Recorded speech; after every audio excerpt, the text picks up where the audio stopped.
As with all my videos dealing on foreign topics, foreign people, and foreign areas and foreign terms altogether, all pronunciations will be Americanized.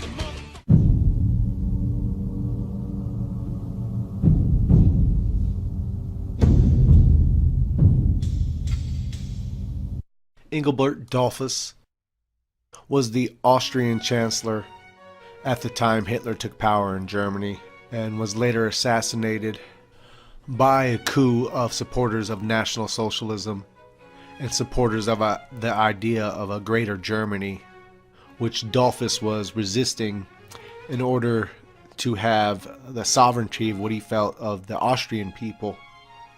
Personally, I think Dollfuss was a good person caught on the wrong side of history. And for this video, we'll be using the book Dollfuss, an Austrian Patriot, written by Johannes Messner.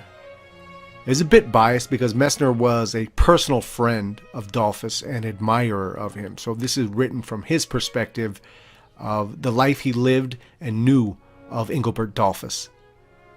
The home of the Chancellor's parents is situated at some distance from the road. It is a small, detached farmhouse, and to reach it you must cross the stream and walk about 2 miles uphill. The farm is surrounded by a pasture and arable land, planted with the fruit trees characteristic of the neighborhood. From here, little Engel, as he was called at home, had quite a long walk to go to school at Krinberg. Though he had to be there at nearly 2 hours for his various duties, as well as being occupied in the church, he had also to help at home whenever he was available. He would often be outdoors looking after the cattle. Only a couple of beasts, it is true, but fair enough for a little fellow to manage. When on Sundays his stepfather walked around their little estate, Engel would often accompany him. Sometimes his father would stop to look intently at the trees on the ground, and the little boy would ask, "What are you looking at, father?" And when he received the reply, "To see whether anything is growing and whether we are going to get anything to eat and drink," then he too would look earnestly with his father, as if he also understood that in a small farm where there is never anything forthcoming more than the absolutely necessary, the prospects of the harvest are a matter of great importance. Such was the lesson which the young Engelbert learned from his earliest years, that life is work, and that work gives life its meaning and value. So setting the foundations for who he became as a man, he came from this small farmer / kind of peasant family, lived off the land, worked off the land, understood the value of a hard day's work. Pulled from a later speech from Dollfuss, "Here you may find the competent judges of my life's work. To them I shall always appeal to give testimony that I have always been an upright and honorable fighter for the freedom and progress of my native land. For I am conscious that I have done nothing else but devote the whole of my powers to its service. Here, where my parents and relations live, where the friends and companions of my boyhood live, where everybody has known me for years, they will tell you that I am not an ambitious man, but that throughout my life I have done nothing more than my duty, fulfilling those tasks which have been entrusted to me by the confidence of my fellow citizens." At the end of his course at the high school, he thought at first that he had a vocation to the priesthood, and he began to study theology at the University of Vienna.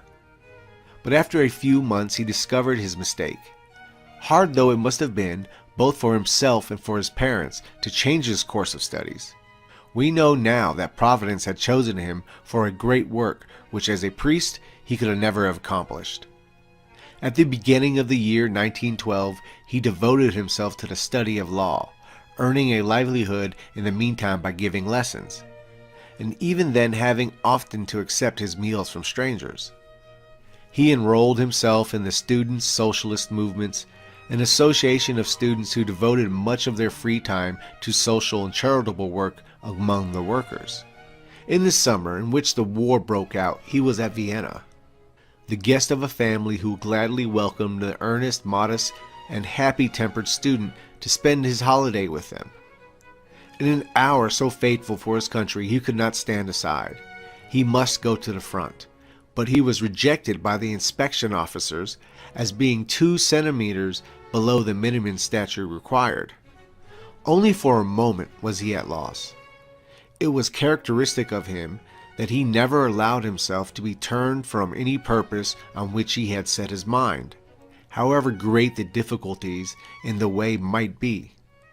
On the very same day, he took the train for St. Polten, where the recruiting commission for his district was sitting. On his way, he saw detachments of the Tyrolese militia, on the point of setting out for the front. Fired with enthusiasm, he presented himself before the commission. They would have rejected him for the same reason as at Vienna, but he protested that what others could do, he could do also, and so he was accepted. At the end of the war, he was a first lieutenant, having served in the front line on the Tyrolese southern front for 37 months. Soldiering for him meant to carry out the orders promptly, simply, and without fuss. When in 1915 he was at the Aisne with a recruiting commission, he knew no peace. He wanted to be back at the front with his comrades, sharing their joys and sorrows, their needs and their dangers. Suddenly he disappeared and nobody knew where he had gone. Information came subsequently from his regiment at the front that he had rejoined it. So even he had his desk job far away from the front, and he just sneaks out and runs right back to the front to get back with his comrades. You gotta love that. His courage and fearlessness showed themselves in every contingency. In October 1916, as lieutenant, he had to hold a mountain pass for which hours had been under heavy shell fire. The Alpini were attacking in force, and by evening there were only 40 men left fit for service. Yet the position had to be held at all costs. And held it was. It's been called the Dollfuss Pass ever since. Relief came at last. Dead tired, Lieutenant Dollfuss led his men behind the lines. So from everything gathered, he served honorably during World War I. Back in Austria now, to his schooling. Dollfuss had not yet completed his studies at the university when he obtained a post in the Lower Austrian Peasants' Union, which relieved him of all the material anxieties that had dogged the whole of his career as a student, and moreover gave him a task which was to develop all his powers. He had to organize the peasants to protect themselves against the disintegrating influences rife at the time, especially against Marxian socialism, and at the same time to sow the seeds of recovery. His extraordinary powers soon became known, and he was sent to Berlin to continue his studies. As he himself told me, he did not like all the professors there. Liberalism and socialism were the dominating influences in the university. In his own studies, he devoted special attention to the German and Christian principles of economics. It was here that he found weapons against the 2 errors above mentioned, as well as the foundations for a building of a new Christian and German social order, while he gathered practical experience from his work in the Federation of German Peasants' Unions and in the cooperative Preußenkasse. In March 1931, he was appointed Federal Minister of Agriculture and Forestry. When his influence in the Christian Social Party had now become paramount and his name a symbol of reconstruction in Austria, he said on the occasion of a rally at Salzburg, "Now a personal remark. It seems that among the German peoples a name is the equivalent of a banner. I look at things from a soldier's point of view. I have simply to do my duty. I have to serve my country by being its leader. But do not try to introduce into Austria the worship of a mere name. That is un-Austrian.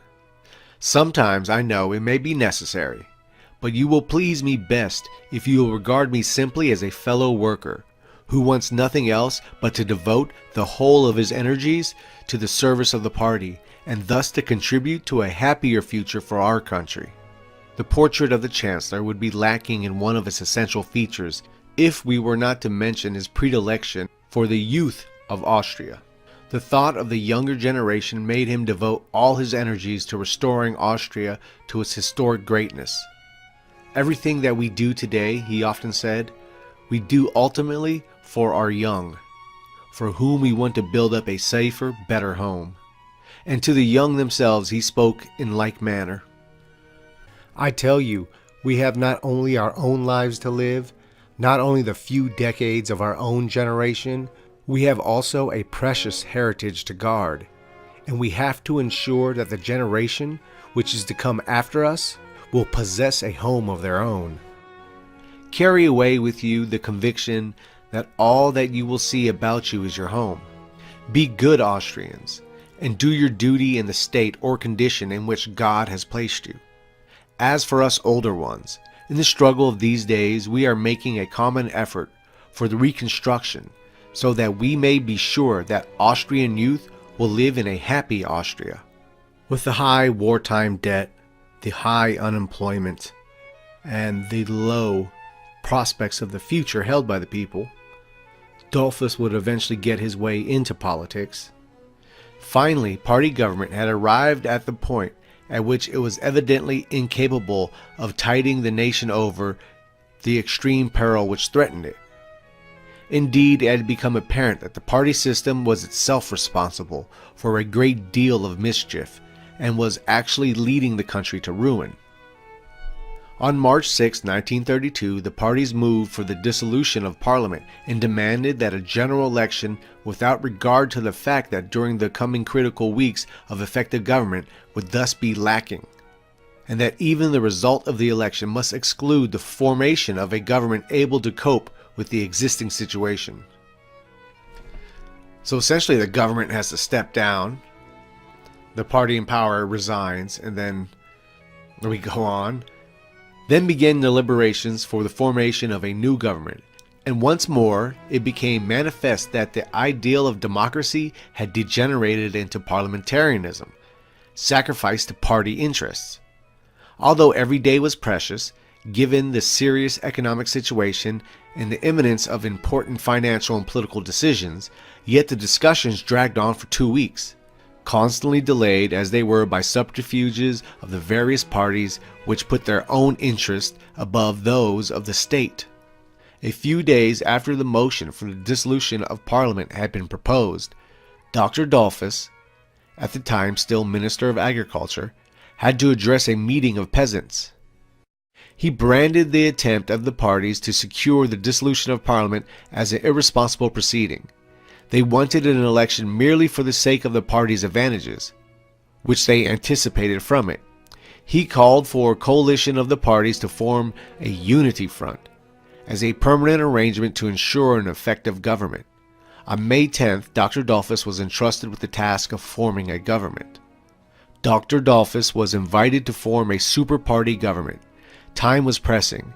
In a few days, the League of Nations conference in Austria was to take place, and the foreign creditors of the Kredenstalt were expected in Vienna to begin negotiations of the highest importance. After innumerable difficulties and setbacks, at midnight, May 20th, the Dollfuss government was formed. Its majority in Parliament was of only 1 vote. It was therefore the prey of any chance the illness of 2 members of government supported might precipitate a crisis and cripple administration. On the very day that the government was formed, Dr. Dollfuss called upon Dr. Seipel. 10 years earlier, when Austria was politically and economically shattered and seemed to be heading for an inevitable collapse, Dr. Seipel had saved her by his firm confidence in the imperishable mission of the country and by his ceaseless and untiring activity in the authoritative circles of European politics. Once again, this German land, blessed with a glorious history, so often attacked and now especially oppressed and grievously wounded, needed one of her true sons to save her. Nearly a year later, referring to the day on which he took over the government, he said, "On that day I paid a visit to Dr. Seipel and had a conversation with him. It consoled and encouraged me greatly to see how pleased this great Austrian was with the result of the negotiations and with the composition of a new government. Years ago, At a time when many of us did not see what was coming, this man had anticipated our times and made preparations for them. With characteristic confidence and energy, Chancellor Dollfuss now set to work to save his country by first restoring a firm foundation for its economic life. 3 things had to be done.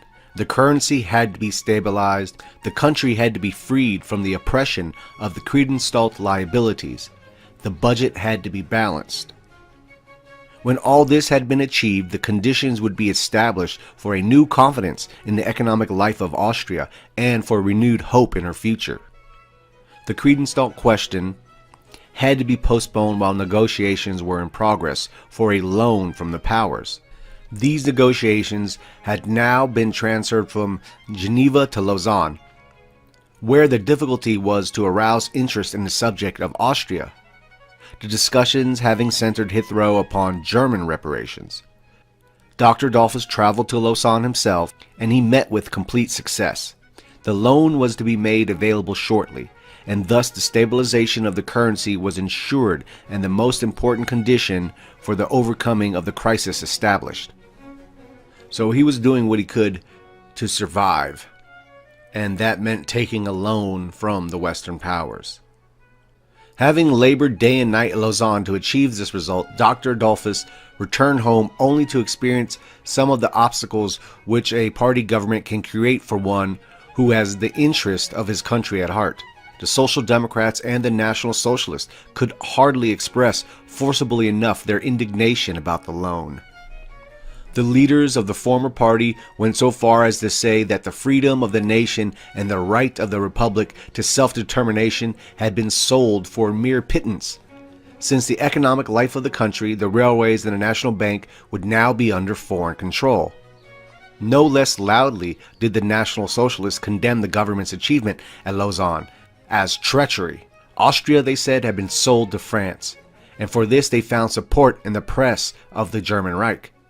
For a statesman fully conscious of his duty to his country, as Dr. Dollfuss was, there could be only one course: to find a bridge which would lead to the future.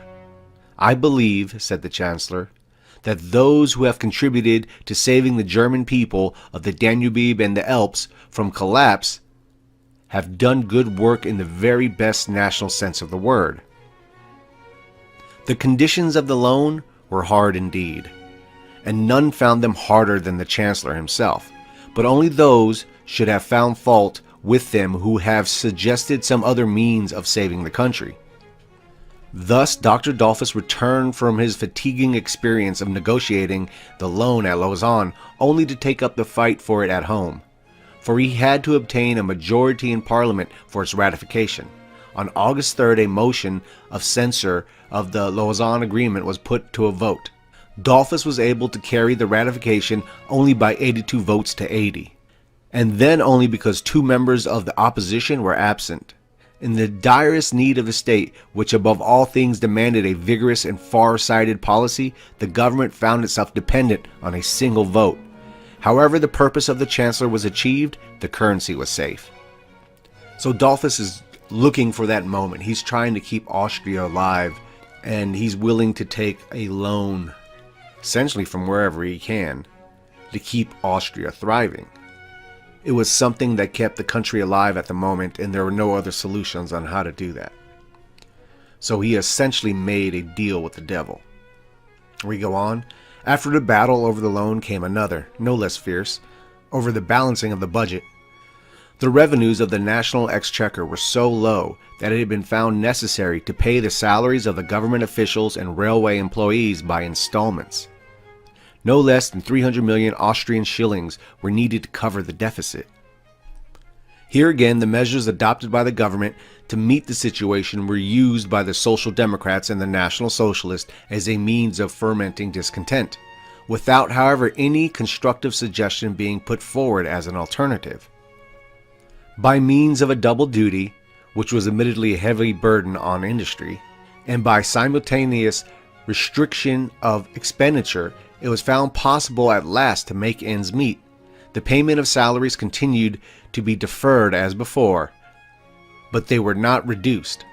Moreover, the disbursements provided for unemployed relief in the supplementary budget were not only not reduced, but substantially increased. Now that the worst of the economic crisis was over, Dollfuss, the economist, could make way for Dollfuss, the politician. Those who regard themselves as the executive representatives of the workers, whether they call themselves Social Democrats or National Socialists, did not cease to hamper the efforts of the Dollfuss government for economic reform and for the solution of the unemployment problem. They took special exception to his use of war emergency legislation, which they stigmatized as unconstitutional. This was an unfortunate line of attack to those, for if there ever was a statesman who was careful to be constitutional in each step that he took, it was Chancellor Dollfuss. Therefore, in spite of all obstacles, Dollfuss held on his way because he was sure it was the right one. When, he said in the middle of October 1932, in later years a calm and sober judgment is passed upon these events. I am convinced, in spite of all the disaffection which is being aroused today, that men will admit the government took the right path. It could not and should not have done otherwise, and therefore the government will persist in its present policy. It will devote all its energies unselfishly and to the best of its knowledge and power to the economic consolidation of the country. May the day not be far off when the advantages of this will be felt in the lives of every individual. However, the National Socialists still saw in social democracy their sworn enemy. Almost every week there were sanguinary encounters between the two parties at meetings, demonstrations, and political rallies. And when on the occasion of the visit of Goering, Röhm, and Strasser to Vienna for their National Socialist celebration, both parties called their people on the streets. Only the strongest precautionary measures on the part of the police authorities availed to preserve public order. If Austria was not to be brought to disaster by party passion and internal dissension, the government must call a halt to these violent disturbances, which were a menace to the economic existence of the nation.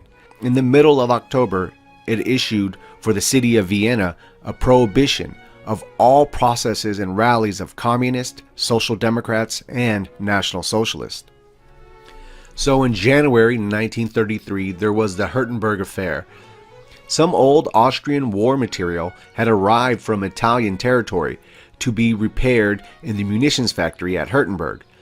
The Marxian socialists immediately spread about the rumor that Austria was convening at the transport of war material to Hungary. At a time when the international atmosphere was heavily charged with mutual distrust, the news could not fail to cause a sensation, and there followed humiliating and embarrassing consequences for the government. But at home, the treacherous methods of the socialists did not succeed in shaking the position of the government. On the contrary, they recoiled upon their authors, for the workers began to distrust the leaders, who could thus betray the honor of the nation. However, the party, now determined to play what on previous occasions had always provided their trump card, they attempted to cripple the state by attack upon the most important nerve center of the public life. They called a railway strike. An excuse was found in the deferred system of salaries. So you see the commies, they have no problem spreading rumors that could harm the whole country. That can cause a lot of problems to their nation, their government, and everything else by spreading false war rumors. But to them, the means justified the end. But obviously some of the workers saw the callousness of that, and essentially a betrayal to their nation in that sense, made it turn off some people to their tactics. But they don't stop there. They go on to a railway strike. However, the party now determined to play what on previous occasions had always proved their trump card. They attempted to cripple the state by an attack upon the most important nerve center of public life. They called a railway strike. An excuse was found in the deferred system of salaries, which the financial situation of the railways had necessitated. But the summons was answered only by a part of the workers, and the firm stand of the Dollfuss government, which adopted punitive measures and threatened dismissal in cases of refusal to work, soon put an end to that strike. Their behavior forced the government to use every constitutional means to protect the community. Measures were passed prohibiting public meetings and marches, repressing abuses of the freedom of the press and imposing other restrictions for safeguarding of public order. The enemies of the government now prepared for the final conflict. The Social Democrats had already threatened civil war. Now the National Socialists also gave full publicity to their intention of using every means to overthrow the government. The situation was serious. Both the opponents of the government possessed strong, well-trained, and well-armed forces, and they were prepared to fight to the death. The Chancellor did not shrink from the conflict. Though he saw that he must fight on two fronts against two determined foes, either of them, it is true, would have been prepared to come to terms with him, but only at the price of a compromise which would have sacrificed the country's good. Not for a moment did Dollfuss dream of adopting those methods which in the past had been responsible for so many evils.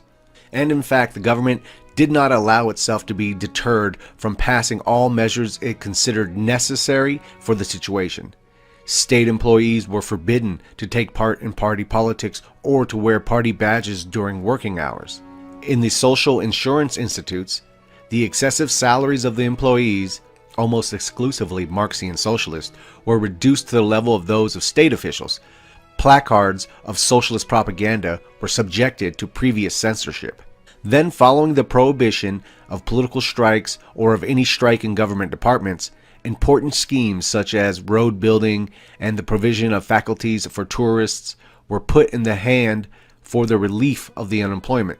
Of decisive importance was the government's insistence on the prohibition of massed marches, even for May 1st. As this day approached, the socialist leaders became more and more restless. They could not believe that their great march was a thing of the past.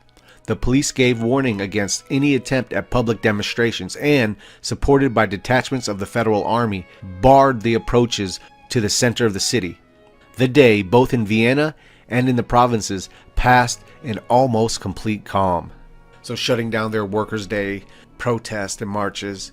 Our primary object, said the Chancellor on May 1st, 1933, is to suppress Marxian socialism.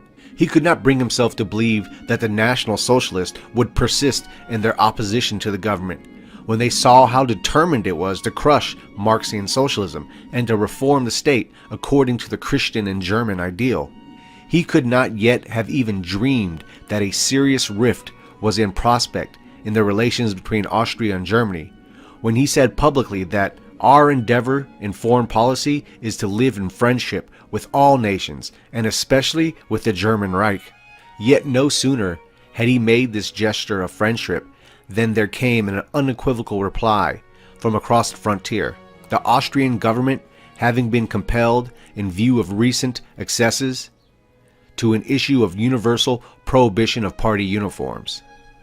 The Bavarian Minister of Justice spoke on the Munich wireless of the terrorism of the Austrian government, warning it in all friendship that we might be induced to take up the cause of our German kinsmen in Austria, that the German Nazis would take measures to protect their fellow members in Austria and would keep order in that country, in the event of any further restrictions being placed upon the Nazi movement there. So as they're banning their speeches or their gatherings, banning uniform wearing, which, I mean, it's known now they've planned to incorporate Austria into Germany. I mean, you know, that was one of Hitler's oldest desires, was to unify Germany as he viewed it. So Dollfuss is taking what measures he can to suppress them there, but at the same time trying to extend an olive branch to Germany, saying, you know, we will be allies, but Hitler and the NSDAP viewed it quite differently. You know, we should be under one flag. And now the development of events was rapid. The Austrian ambassador in Berlin lodged an official protest against this interference in the internal affairs of Austria, a protest which, in spite of repeated representations, remained unanswered. On the contrary, on May 13th, Dr. Frank accompanied Dr. Carey, the Prussian Minister of State, on a visit to the Austrian Nazi Party. The visit had indeed been announced in the Nazi press of Austria and Germany, but the Austrian government had not been officially informed of it. The government, therefore, since the protest made in Berlin still remained unanswered, informed the ministers on their arrival that their visit was not desired. At a National Socialist rally which, because it was held to celebrate the centenary of the liberation of Vienna from the Turks, had been allowed in spite of the general prohibition, Dr. Frank announced that Chancellor Hitler himself would pay a visit to Austria within a few weeks, whether such visit was desired or not. In a speech on Graz on the following day, he spoke against the Austrian government, Dr. Frank here, and urged his hearers to offer a stubborn resistance. Further protests were made in consequence to the foreign minister of Berlin, together with the request that the German ministers should be immediately recalled. In reply, the government of the Reich protested against the incident, which had attended the arrival of the ministers in Austria. The Austrian government answered that the visit of the said ministers had not been announced through ordinary diplomatic channels, and that they had entered the country for purposes of political agitation. So the Austrian government's telling the German government to get their ministers out of there, and the German government replies, well, we accepted yours, when they came to Germany. So the Austrian government responds, well, we went through official channels, you didn't. And you're just here to agitate. And indeed, Dr. Frank himself publicly declared in Graz that the visit was not intended for the Austrian government, but for the Austrian people. To the protest of the German government, Chancellor Dollfuss replied that he could only consider that question after a reply had been received to the protest of the Austrian government concerning the wireless talks of Dr. Frank. However, it was still, as it always had been, his earnest wish to contribute in any way possible to further the mutual friendly relations between Austria and the German Reich. A day later, the Völkischer Beobachter, their newspaper, stated that the Austrian independence was out of the question and that she could only choose between Berlin and Paris, either with us or against us. Therefore began a systematic campaign against Austria in the German press and over the wireless with a view to fomenting political and economic discontent in the country, and in order to break the opposition to the National Socialist Party. At the end of May, the German frontier was closed against tourists to Austria by the imposition of a visa tax of 1,000 marks. The breach between Austria and Germany was now complete. There could be no further doubt that National Socialism was resolved by all possible means to bring about the Austro-German Union which it desired. It was then that the Chancellor first spoke of the Austrian Front, which he intended to establish, and he unfurled the red, white, and red flag as its symbol. It was soon to be replaced by the Patriotic or Fatherland Front, whose ranks under the leadership of Dollfuss were to lead the Austrian ideal to victory. As if in answer, in June 1933, the first wave of Nazi terrorism swept over the country. It began with the attack upon the provincial commander of the Taiwanese Heimwehr and continued with various bomb outrages. The government disbanded the military organizations of the National Socialists and prohibited the party in Austria. Habit, the local inspector of the Nazi Party, was banished from the country. The exiled inspector continued his propaganda by sending over a foreign aeroplane which distributed pamphlets, exhorted the people to persist in their resistance to the government. There followed attacks with bombs and tear gas, cutting of telephone wires, bomb attacks upon railways and public buildings to prepare Austria for the coming of National Socialism. The government replied by forming a volunteer force to support the state executive, enlisted from various units already in existence. In the meantime, it did not cease its work of removing the debris of the revolution. The dissolution of the Communist Party was followed by the prohibition of newspapers containing immoral pictures or drawings, and by the abolition of the Freethinkers' Union. On October 4, a murderous hand was raised for the first time against Chancellor Dollfuss. Indeed, only one thing could now arrest the victorious advance of the Standard, and that was the death of the Standard bearer. Miraculously, he was almost unhurt, although 2 shots were fired at him point blank, one bullet striking him over the heart without wounding him, and the other causing a flesh wound in the right forearm.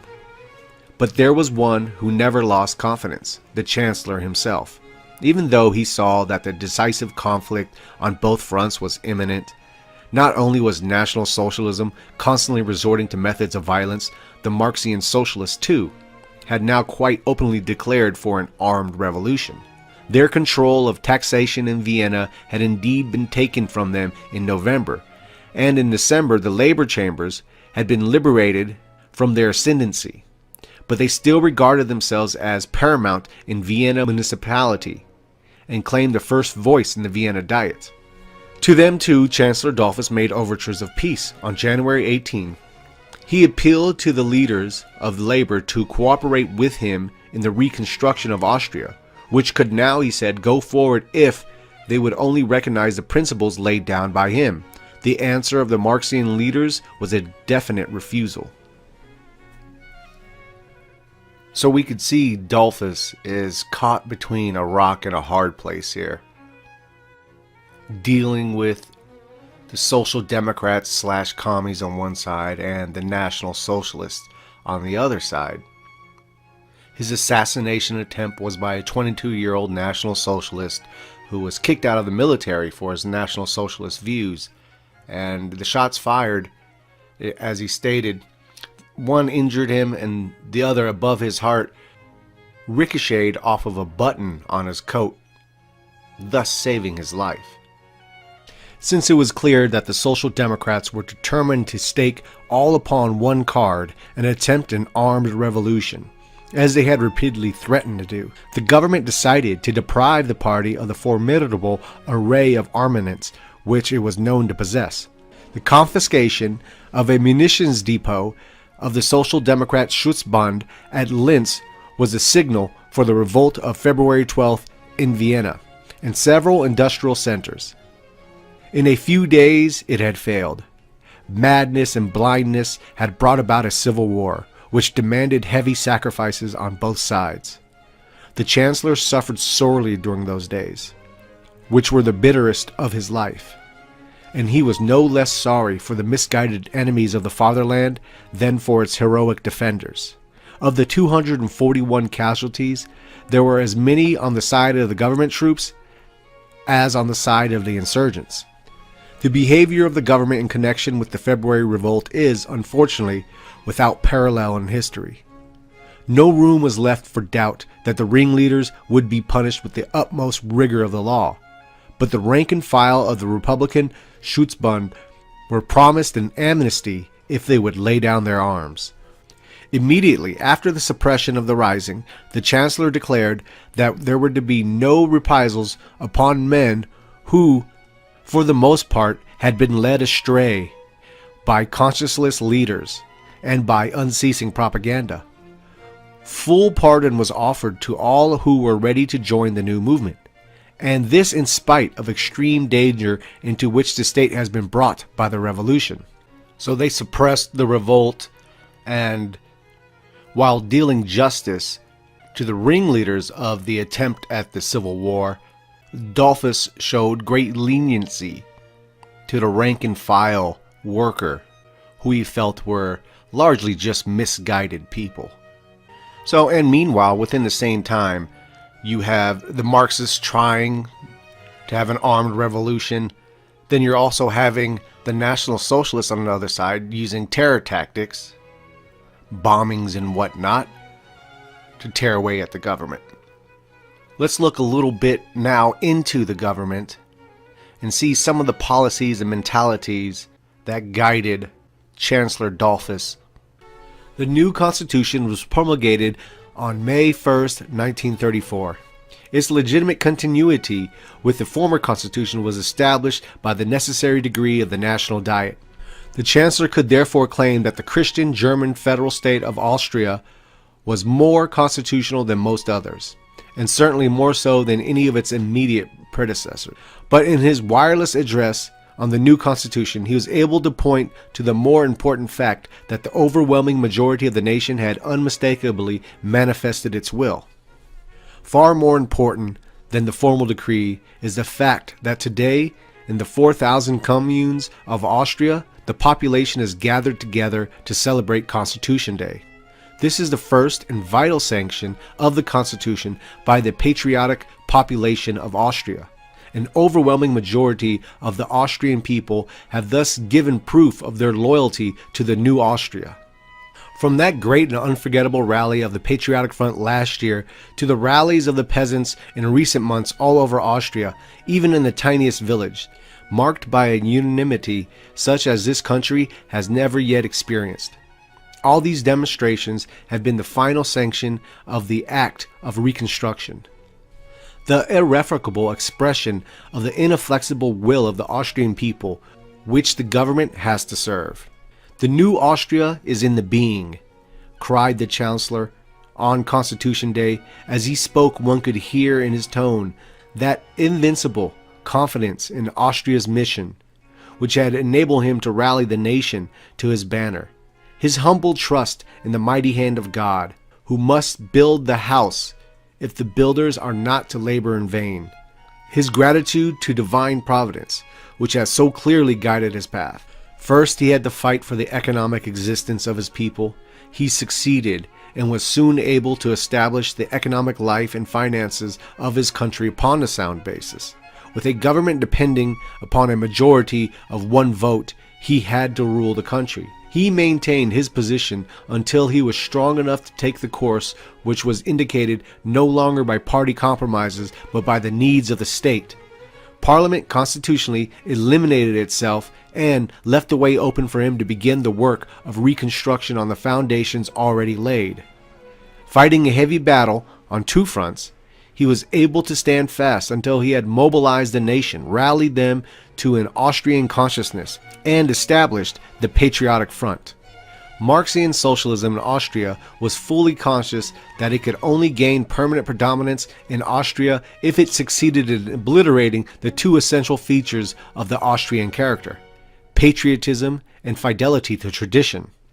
It therefore devoted all its energies to destroying everything that could awaken in the German people of Austria in the remembrance of their historic greatness. Every symbol that might serve to remind the people of their glorious past and of their duty to live worthy of the past was removed from public life, and scorn was poured upon all that savored of patriotism or tradition. But not only were the socialist leaders prepared to sacrifice all that was dear to the people for the sake of a cold internationalism, repeatedly and openly they betrayed their country to foreign powers in interest of their party. The Chancellor thus accuses them. The fact that this government intends to preserve the independence of Austria as our fatherland means nothing to these people. All that they care about is that social democracy should prevail. They have thus proved that they have educated our good workers to be without patriotism. Otherwise, they would be bound to say, first and foremost, we are Austrians, and we must welcome everything that makes for the preservation of the liberty and independence of our country. The leaders of the social democracy do not know their duty to their country, but I am convinced that the workers themselves understand the love of their country and the duties which it imposes. The line of division will have to be drawn between those to whom love of country means something and between those who have become so internationalized the fatherland means nothing to them so long as it be socialist. Which the same can be said for the quote-unquote social democrats of today. They don't care about the foundations of a country, about the makeup of the country, about the traditions of it or the culture, or even the fate of its citizens. As long as they advance their agenda, they have no care for anything else outside of that. And as has been seen over and over again with these similar type parties, it's always a select elite minority that benefits the most from these kind of societies, while the people they proclaim they want to help are usually at the will of oppressive totalitarian measures. And as Dollfuss was explaining, this is why they attack the religion, this is why they attack the foundations of a country, the traditions of a country, the demographics of a country. They tear away at everything that unites the people in order to divide and conquer. With no less vigor did the Marxist leaders wage war against the religious heritage of the people to make room for the atheistic and materialistic socialism. Everything they pressed into their service, from learning to sports associations, from university to kindergarten. Once again, you could see the parallels right to this day. It's always the same recipe. By threats of unemployment and starvation, they persuaded men to leave the Catholic Church, using methods of terrorism which were a disgrace to civilization, violating, as they did, the most elementary rights of human freedom. They maintained a systematic campaign to undermine public morality, especially those in the cinemas and theaters which they controlled, to say nothing of educating the children of the socialists to a religious and moral anarchy, instilling a hatred for the church and religion into their childish minds as soon as they were awakened to the light of reason. Religion, they declared, was a matter of private opinion. The achievements of social democracy in this sphere show beyond any doubt what their aims really are. Their propaganda to induce people to apostatize, their efforts to exclude children from religious instruction, show what are the real views of social democracy. Under the pretext of defending the interest of the workers, great masses of the population have been brought up to be irreligious, and this is a great crime. To bring up the young to be materialist and egoist, suppressing all mention of a higher power to which they are responsible. To withhold from them the commandments to love your neighbor and to honor your father and your mother, to deprive them of any grounding in religion, is the greatest sin and the most heinous crime that can be committed against the young. Here, then, was a source of constant menace to the state, an enemy within its borders which was ready for anything: treason, anarchy, civil war. The revolutionary group among the socialist leaders, having gained control of the party, seeing the growing popular movement in favor of the new Austria and aware at the same time of defectors in their own ranks, made it perfectly clear that they would shrink from nothing, not even from civil war, to maintain their ascendancy. It became on February 12, 1934. So the attempt at an overthrow of the government by the Marxist socialists failed when around 90% of the workers didn't show up for the planned protest and attack, and a small aggressive minority did, and that's what led to the Civil War and the killings. But that eventually was their downfall, which just leaves one more enemy as far as Dollfuss was concerned, and that was the National Socialists in Germany. Austria was thus forced into a struggle for her freedom as an independent German state. Painfully anxious to preserve friendship between the two German states, Chancellor Dollfuss went to every length compatible with the honor of his country in order to heal the breach in its initial stages. As to this, he can let the facts speak for themselves. He says, "During the Great War, I worked for years to defend our German land on the southern front. I myself studied in Berlin for a long time.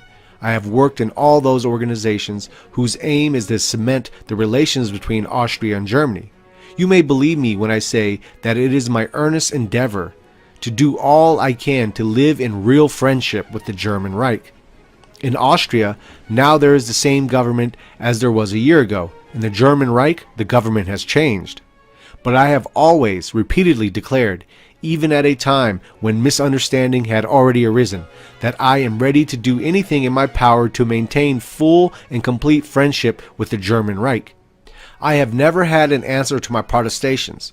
From the German newspapers and from the actions which have been taken against Austria, it is to be concluded that in Germany they desire the contrary.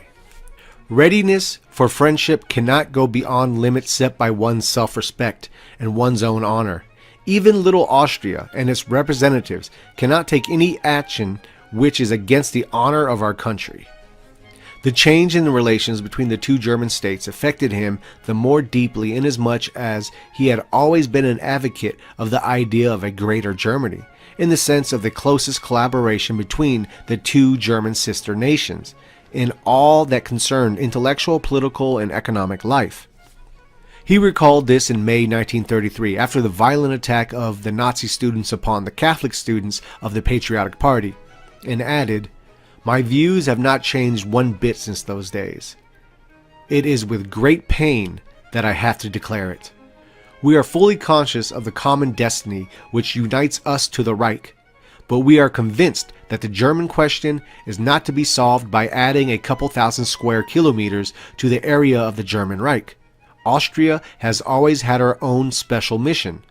The German people of Austria are a connecting link with the other nations, and in the fulfillment of this task have rendered a great service to the German nation. In this way, we have our own special mission as a second German state, a mission which we intend to fulfill in complete liberty and independence. The visa tax of 1,000 marks was levied upon tourists to attack Austria economically in one of her most vulnerable spots, and also to make the Austrian government unpopular in the country. Still, greater harm was done to the Austrian trade by outrages upon railways, bridges, telephone wires, and power works, perpetrated at the instigation of the Austrian NS leaders in Munich. Hand grenades, explosives, and war material of every kind were introduced into Austria in great quantities. The greater part of the arms and ammunition possessed by the National Socialists in Austria and used by them in their campaign of terrorism was found afterwards to have come from Germany. The leaders of National Socialism, who were working for a revolution and had been exiled from Austria for treasonable offenses, were helped in Germany with added means for their continuance of their activities. Money poured from Germany into the pockets of the NS party in Austria to pay the expenses of propaganda and also the rewards for the preparation of bombing outrages. He answered only with the plain and simple statements: 1. That in the conflict between brother nations, Austria was guiltless. It is my earnest endeavor to do everything so that we may live in friendship with the German Reich. In no way have we ever started any quarrel. Everything we do is purely in self-defense. But Austria's self-respect must be maintained. 2.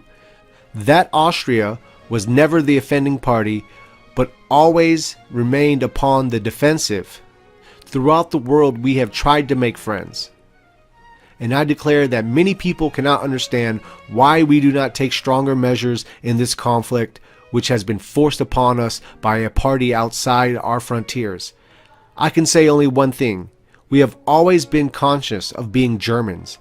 Even if our big brother, whether intentionally or otherwise, fails to understand us and certain misunderstandings persist, then I declare we have always only defended ourselves and have never taken the offensive. 3. That Austria was always ready to come to an understanding, saving her honor and her liberty. We have always declared our readiness to cooperate. Our German sentiments have restrained us from taking means for the preservation of our honor and independence which we should have taken in regard to anyone else. I declared in my government pronouncement 15 months ago that we want to live in friendship with Germany. We want nothing more than to be able to keep our own home in peace and quiet. The settlement of differences between the various groups among our people is a matter of internal politics, with which we may be left to deal in peace. I do not want to be bitter about this question today. But what is going on here between brothers passes the limit of what would be scarcely possible between strangers. Though we are a little country and a poor country, yet we have a right to our honor. The more obvious it became that National Socialism in Germany was opposed to German ideas of justice and liberty, that it menaced the Christian foundations of German civilization, the more determined became Austria's stand for her liberty and independence. She became a champion of the German ideal. We are a people which for centuries has held the leadership among the Germanic peoples in Europe. We have remained German, and the peasants of Austria especially can claim always to have preserved the German spirit. And they always will. In our opinion, the German spirit must manifest itself in forms other than those in which National Socialism expresses it. As good Germans, we object to being molded into an enforced uniformity. And therefore, in this German land of ours, we intend to create new forms, but Austrian forms, civilized forms, to safeguard the future of our people. We want a German Austria, a free Austria. It is our task to preserve the German spirit in all variety of its forms, to save it from being molded into a uniformity. Especially we Austrians are called to form a bridge between the Germanic world and other nations. At a time when the world shrinks from a certain German spirit, we want to show the world that we possess Christian German civilization. Moreover, I am convinced that in this German land of ours, it is our duty to refashion social and economic life according to truly German forms, and to give example to the Germanic people as a whole. It is my conviction that it is our task to give an example of a Christian state. We believe that we are thus doing a service to the Germanic people as a whole. In contrast to National Socialism, Austria must rise in defense of the Christian faith among the German people. Referring to the terroristic methods of National Socialism, in one of his last great speeches on June 29th, the Chancellor said, "We must impose an outlook and conception of society which makes such crimes possible." It is the mission of the German people of Austria today to maintain those principles of civilization by which Germanism and Christianity are bound together in an indissoluble unity. With us, to be Germans means also to be Christian at the same time. As the German people were once brought by Christianity out of paganism to the highest pitch of civilization, so it is our ambition now once more to realize in our German land a devout, humble, and truly practical Christianity. Perhaps the time may come when what we are striving to bring about in Little Austria will also be achieved outside our borders, wherever there is a will and a way. He emphatically reiterates that a movement which commits atrocities against the state shall have no part in the governing community. He says, "A movement which influences youth in such a way that young fellows will proceed against peaceful folk with bombs, hand grenades, and ambushes, a movement which uses methods of anarchy, has shown that it is not fit to govern, and from these people we cannot hope for a solution of the country's difficulties. We shall have no rest. Relations with Germany will not be settled until this movement has disappeared from Austria." Can anybody who is earnest about the good of his people and the German traditions of Austria or other lands really believe that the German people is going to find a way to prosperity by means of hand grenades, bombs, and ambushes, and by a system of lies? We transition now into a bit of his economic reforms. An interesting known fact: Ludwig von Mises of the famed Mises Institute, champion of libertarian and capitalist-minded people, promoter of the laissez-faire economic ideology, was an economic advisor in Austria for around 10 years, and even under a year under Chancellor Dollfuss as well, until he fled in 1934 to Switzerland and then eventually into America. So we continue. To appreciate the Chancellor's work of economic reconstruction, it is necessary to recall the financial and economic situation of Austria when he assumed the task of government. It seemed impossible to check the devaluation of the currency. National finances were imperiled both by the extraordinary fall in the revenues and by liabilities in connection with the Kredenstalt. The resources of the National Bank were so shrunken that it was faced with the prospect of suspending interest on foreign loans. Thus, the very foundation of national economic life were threatened. To restore them was the Chancellor's first care. By his efforts, both at home and abroad, he was able to stabilize the currency by negotiating the Lausanne loan. Having thus restored the confidence, he balanced the national accounts, succeeded in reducing within tolerable limits the liability of the government arising out of the Kredenstalt, and in raising a national loan which gave evidence of the general restoration of confidence in the new Austria. The Chancellor's economic policy is characterized by special emphasis upon agriculture. Admittedly, this is partly explained by the fact that he began his public life in the sphere of national economy, and there is no doubt that the experience which he gained there deeply influenced his general policy. With his keen sense of practical realities, he could not fail to see what were the special conditions of Austria's economic life, and what was needed for its revival. He says, "The very fact that we in Austria have such favorable relations existing between the various productive groups, the fact that we are not purely agricultural country, but that we have a happy blending of production and consumption in every branch of trade and industry is, to my mind, one of the essential guarantees that an organic revival of our economic life is possible." Hence, in his trade policy, he is guided by the principle: we want to protect every branch of production, not only one trade or calling, but every indigenous production. That is the great aim of our trade policy, to raise our exports wherever possible above the maximum of our imports. These natural laws of economic society are contradicted by socialism and Bolshevism, as well as by liberalism with its unlimited freedom. Neither extreme can lay the foundations of a true economic social order. He says, we have become firmly convinced that the methods which deprive the peasant of his free right of disposal on the land, the methods which transfer the administration of the land to the state, Bolshevism in other words, are the worst possible methods for the maintenance of agriculture, and therefore for the maintenance of the nation. The opposite extreme is unlimited, unrestrained liberty. What evils have resulted from this? The peasants of the last decade have been able to learn by experience. And that's your liberal capitalism, essentially.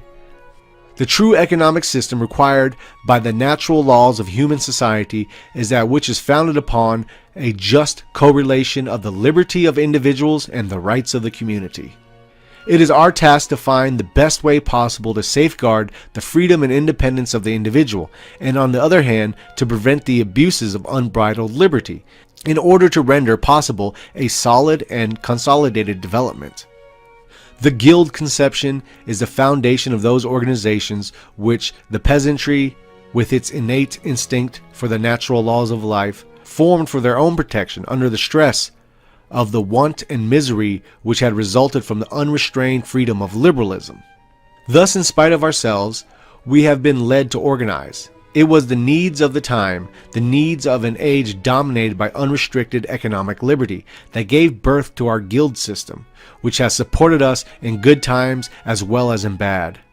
The guild was the first organization whose purpose it was not to deprive individuals of their economic life, but to maintain the independence of the individual, cooperating to regulate the markets and the prices, and thus ensuring for him the foundations of his existence. From the beginning, the aim to be achieved is the elimination of class warfare and the laying of a new foundations for a social structure of the nation. The idea that master and man, the so-called employer and employee, are in opposition to each other must disappear. They must learn that they belong to each other. They must collaborate harmoniously in human society for their mutual good and for the good of the community as a whole. The task which is to be fulfilled by the establishment of the corporative state cannot be achieved by resuscitating any of the old forms of government. The Chancellor especially emphasizes the fact that the corporative organization cannot be a system of political domination, as it was to some extent in the Middle Ages when the peasantry, for example, were not accorded full rights as an estate. All groups must possess complete rights and full recognition. The guild system of later times lost its vitality and became unequal to its new tasks. He says, in the corporative organization of those days, the peasant class did not receive due consideration. Indeed, it was neglected. Trade and industry had become stagnated in their guilds and led only a formal existence. And the reason was precisely that the privileges of the single classes were too much emphasized, so that the time came when the defenseless individual became the prey of the powers of others. And when finally money entered into power, the poorer and weaker section of the community was oppressed. In a few clear, simple sentences, the Chancellor explains in what the essence of the corporative organization consists. Anyone who speaks of an estate or corporation and thinks that it means an employer's organization, a new political front, misuses the word corporation. A corporation is not only an organization of the employers, rather it is an organization of all those who owe their existence to one particular trade or profession. Evidently, the corporative idea recognizes the authority of the master in the trade or craft, for it is he who ultimately bears the economic risk. But the conception also requires that the apprentice and the craftsman should be recognized as colleagues and as men, that ultimately they should also be partners in the business. Apprentice and craftsman should have an interest in the thriving condition of the business. For a man, his place of work should be his home once more. For this it is before all things necessary that the employer should feel it is his duty so to conduct himself as a man that his fellow workers would feel themselves to be men in their relation with him. As Austria and Italy were allies, it is easy to see the heavy influence of Italian corporatism on Dollfuss's economic policies. More on the philosophy behind corporatism can be found in the video linked in the description. As is common in third position economics, there is not an unnatural attempt at a full-out dissolution of the classes, but rather a unifying of the classes. The Constitution itself had merely to establish the necessary conditions for the corporative structure. With regard to these conditions, the Chancellor laid down the following principles. 1. Scope is to be allowed as far as possible for the free development, though the leadership in the work of construction must be reserved to the state. 2. The corporations must be built up beginning from below, in order to ensure a real autonomy. 3. But above all, there must be a complete change of outlook in individuals, because only thus can the corporative organization become a real organization of the community. Evidently, we intend to use in this work of reconstruction an economic organisms already in existence. The Constitution itself will leave a wide scope for the development, grouping, and organization of the various vocational associations, and the legislation will establish the legal norms according to which they are to be formed. The estate is to safeguard the livelihood and interest of its members. An estate means the association of all the men who gain their livelihood in a certain calling. The corporative idea means building up a great family. All members of the estate enjoy equal rights in matters which concern them all and a voice in settling them. The corporative structure does not mean an organization of employers, but the representation and cooperation of all those who gain their livelihood in the same calling. The peasantry of Lower Austria will be the first, probably soon, to assume a really corporative form, which will include every employee and every domestic servant. Thus a clear answer will be given to those various groups of workers who are wondering whether they are going to receive any consideration in the new order of things, whether they will come into their own again. Every worker, whatever be his calling, his trade, or profession, must believe that in the new form of government, which will have nothing in common with demagogical parliamentarianism, all workers within their respective vocational groups are called and must be called to cooperate and to have a voice in the administration. But the dignity of men also requires that all those who work together should recognize that they are members of one community. The fact that the corporative organization emphasizes the rights and duties involved in vocational cooperation removes the source of class warfare. In his own trade or calling, a man will not be a mere cipher. He will be considered and treated as a man. The corporative conception gives rights and duties to the master as well to the servant. We must realize that work welds men together. In the peasant's cottage, where after working together during a day, farmer and servants sit down together in the evening at a common table, taking their soup from a common bowl, you have true vocational solidarity. The corporative conception and the relation between them is still further ennobled. If after a day's work is done, they kneel down to say the rosary together. We must arouse again in us the feeling of solidarity. Only thus shall we banish from our people the Marxian idea of a necessary antagonism between the worker and the employer. Dollfuss goes into another important aspect of his government and another common theme within third position politics, which is that of authoritarianism power structure, as opposed to parliamentarianism, and even as opposed to tyranny, which is often portrayed as synonymous with authoritarianism, when in reality, totalitarianism is the forcing of unpopular and oppressive measures, while authoritarianism is the enforcing of popular agenda. To take the popular will and channel it in productive directions, much like during the Roman Republic when the dictators were called upon in times of need to get things done. That is the essence of the authoritarianism power structure of third position philosophy. We continue on. Authority does not mean arbitrary rule. Authority means regulated power. It means government by men who have a sense of responsibility, who are unselfish, who are ready to sacrifice themselves. The principle of authoritarian government is embodied in the May Constitution of 1934 in the following way. The federal government does not depend upon any commission from legislative organs, nor is it subject to any political control of such corporations. It has an emergency power of decree extending to everything except changes in the Constitution, and it alone has the right to introduce draft legislation. The federal chancellor determines the policy of the government, in which the federal ministers are associated while remaining autonomous in their own spheres of public affairs. His assent is required, moreover, for the promulgation of any provincial law. The federal president, elected for 7 years' tenure of office, cannot be deposed. He determines the number of ministers and the sphere of competence. He appoints the provincial governors after the submission of 3 names by the provincial diets. He has an emergency right of decree, which extends even to altering single provisions of the Constitution. Everything in the liberal parliamentary system, which has shown itself to be a hindrance to effective government, is eliminated. Abolished are the motions of urgency by means of which the parties of the opposition were able to cripple the whole work of administration. Abolished is the possibility of protracting debates indefinitely, since the federal government is able to set a time limit to the adversary corporations for the introduction of their proposals, so that the obstruction of proposed legislation is rendered impossible. Abolished is the immunity of the members of various corporations, which parliamentary democracy had served to shield the worst political crimes.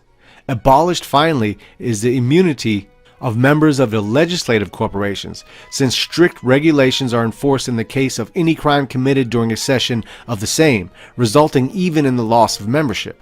The principle of democracy is protected in the Constitution of 1934 by the fact that the federal government is given 4 corporations to advise it regarding the laws which it shall propose to the federal diet.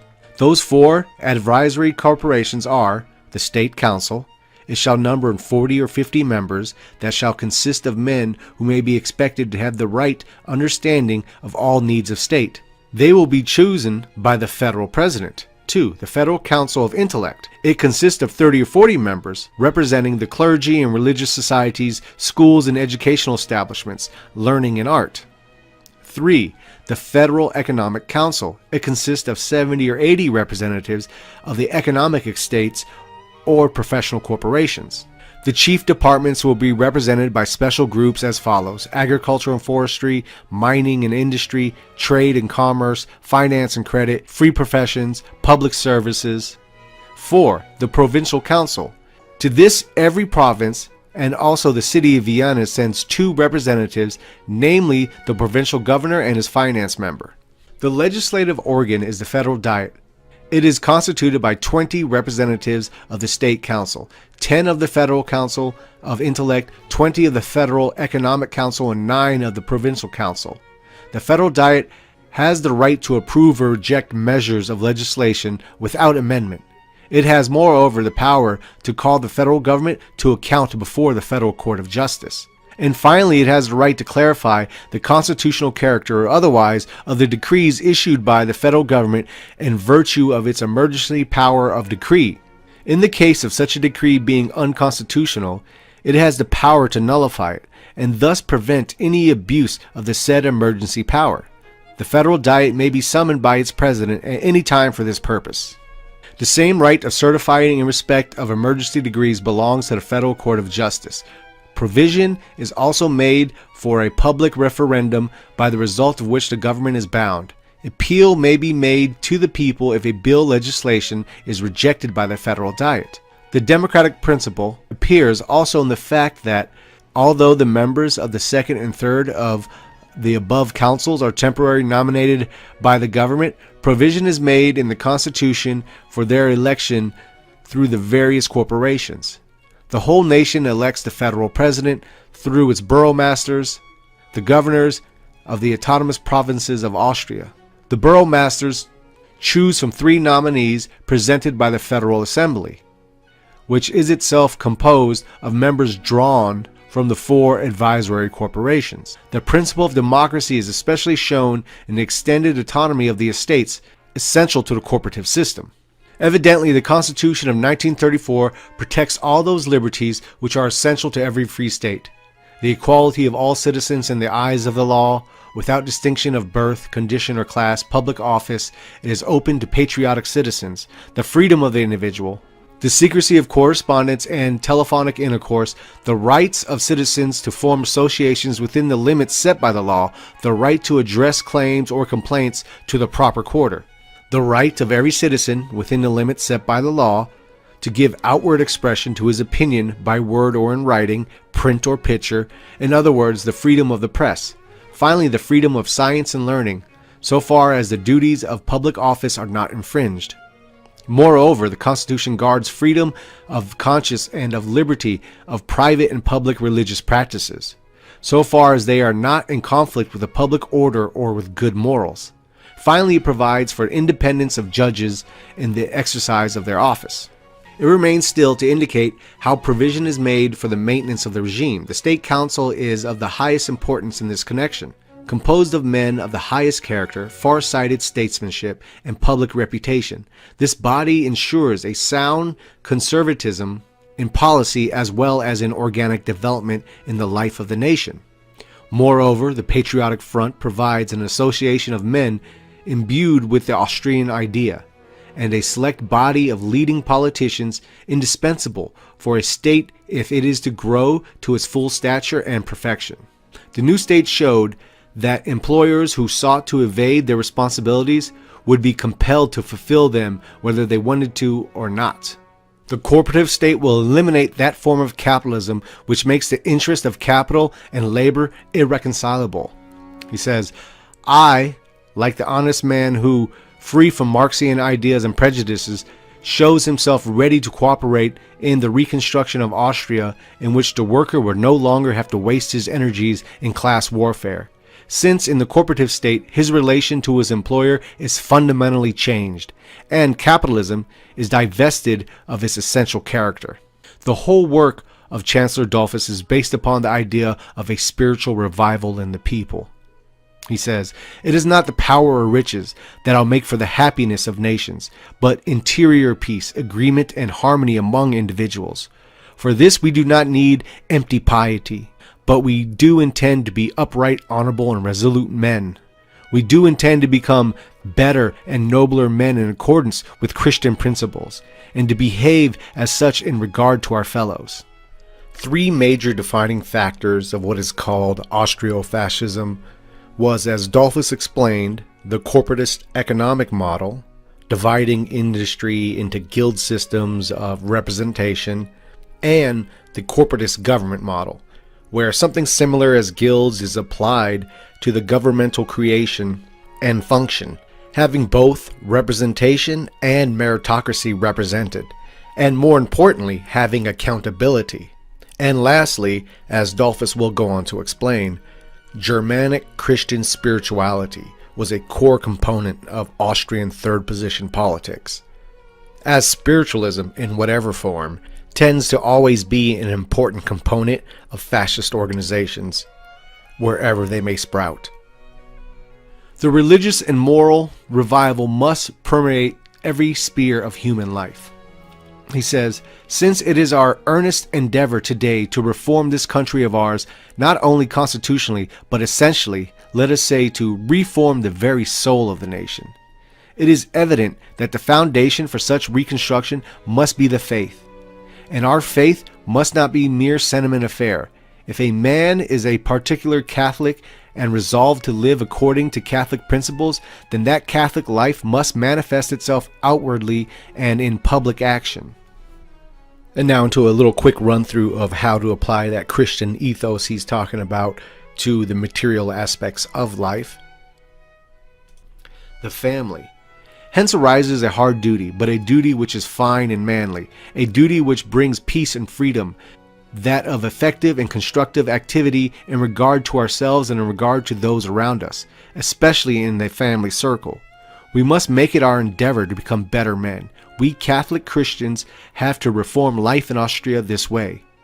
If the rest of the world sees that this people is better and more honest, more self-sacrificing, and more devoted, more peaceful amongst themselves, then we have made propaganda for the Catholic ideal in the world outside of our borders and contributed to the re-Christianization of the world. In political life, we in Austria want to enable Catholicism, over and above its influence upon the individual lives, to become inherent in our public and political life, and indeed to manifest itself as a formative factor in the development and life of the state. Now, the economic life. Today we must once more realize that the foundations of our existence and of our collaboration, the great bond which unites us in our faith and our common profession of that faith. Accordingly, we must see to it that we are faithful administrators of the goods of this earth, that we order our lives according to our faith, lives which should be valueless unless they were the interior orientation towards God. Then will our emergence from our present difficulties cease to be merely formal and legal reformation and become truly inward change to a better time, when the Christian German always ensures that the nation is educated according to Christian principles, that the laws of the state correspond to those same Christian principles, and that the conditions are created in which our men may find the way to God. May the motto which is written above the doors of our rooms be verified anew. All things depend on the blessing of God. In social life, as Christians and Catholics, we must endeavor to be just to others and to understand others. We shall thus achieve human contact with them and perhaps bring them to take the right path. We can only say that we have gotten rid of party spirit if we are joined in a mutual Christian endeavor to create the new conditions and, as far as possible, to ensure that everybody receives the benefit of them. Business life.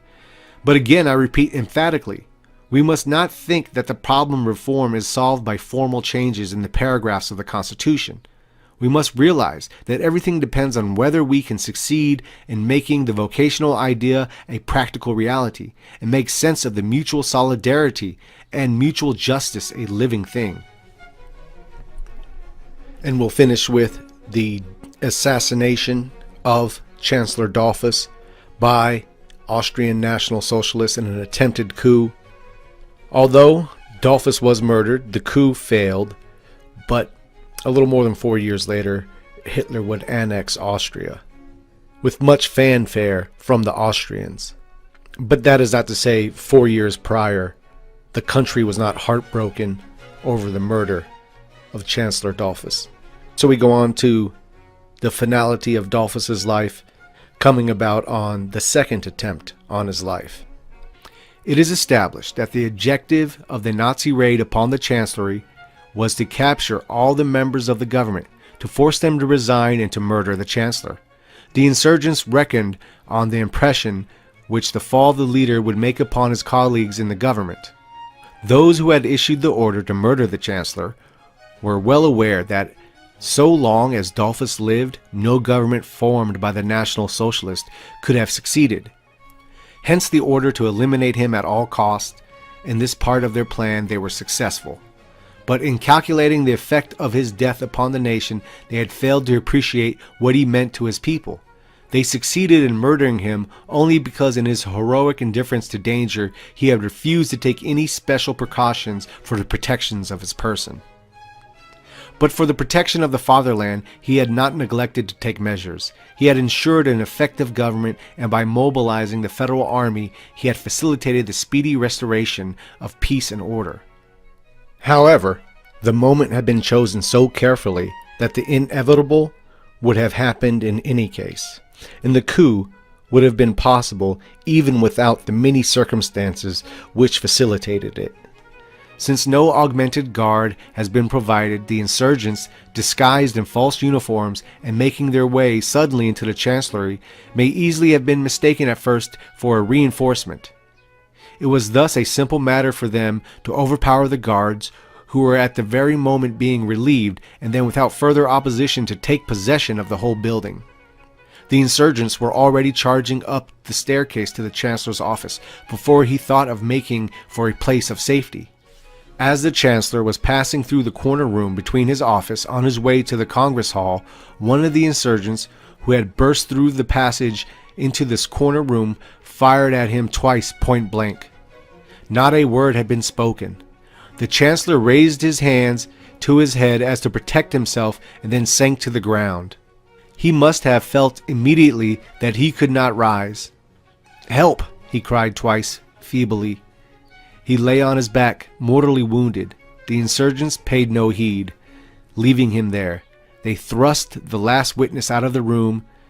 Then the mutineers crowded in upon him. The federal army and the police, so they told him, had risen against the government, and they knew government was being formed. His glazed eyes fell upon the uniforms of the state executive. Treachery must have been his first thought, and it must have hurt him more than the pain of his wounds. But the insurgents did not succeed in their object. He steadfastly refused to declare his resignation. Wounded to the death as he was, he would not leave the way open for the enemies of the fatherland. They pressed him more urgently still with threats. At all cost, they must have his resignation before he died. But it was for no use. The Chancellor fell back and had fainted. Secured by 2 officers of the guard who had been taken prisoners, at length he recovered consciousness. Summoning all his remaining strength, he tried to get clear news about the situation. Hopeless as this seemed, he did not give up all for lost. How was it with the other ministers? His attendants could not answer his questions, could not grant his request. He could only surmise that they had shared his own and that the government was out of action. His heart failed him at the thought that Austria was lost. He felt his weakness increasing. The 2 wounds in his neck had been roughly bandaged, but they were still bleeding, unstaunched. Several times he had asked them to send for a priest and a doctor or to take him to the hospital. His request was refused. His murderers must have known what his religion meant to him, what it was that he wanted of the priest at the hour of death. Everything is hard for a man in that hour, but for him it was made harder, 1,000 times harder. They refused him his one last consolation. In the hour of death, he must suffer alone, with no priest to give him words of comfort, to give him the viaticum. But even this, the bitterest wrong that his enemies did him, brought no word of complaint from his lips. His wounds were still bleeding. They had laid him upon a couch, half covered him with a wrap. He was alone, with only his enemies around him, waiting for him to die. Once again they tried to induce him to declare for the government which the Nazis desired. And with this end in view, brought into him the only other minister they had captured. Once more his first inquiry was of the other ministers. He expressed the wish that Dr. Schuschnigg should succeed him. Again the insurgents demanded that he should say what he had to say. They kept telling him that the new leader had already formed a government and had the whole power in his hands. In that case, thought the Chancellor, he must make peace. Was not peace what he had always desired? None told him as he died that he alone was wounded, that the other ministers were carrying on the government, that apart from the raids on the Chancellery and the Broadcasting House, peace reigned in Vienna, that Austria was saved. Again he was left alone with his 2 attendants. He was growing weaker. He wanted to say something to them. They bent lower to catch his words. He thanked them for their friendly service. Then he said, "Children, you are very good to me. Why are the others not the same? I have always wanted peace. We have never been the first to attack. We were always acted in self-defense. God forgive them." His breathing became more feeble.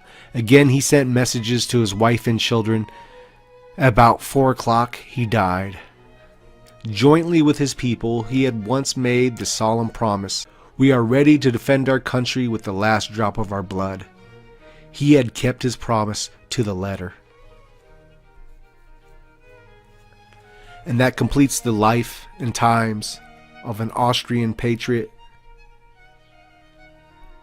a good man caught on the wrong side of history.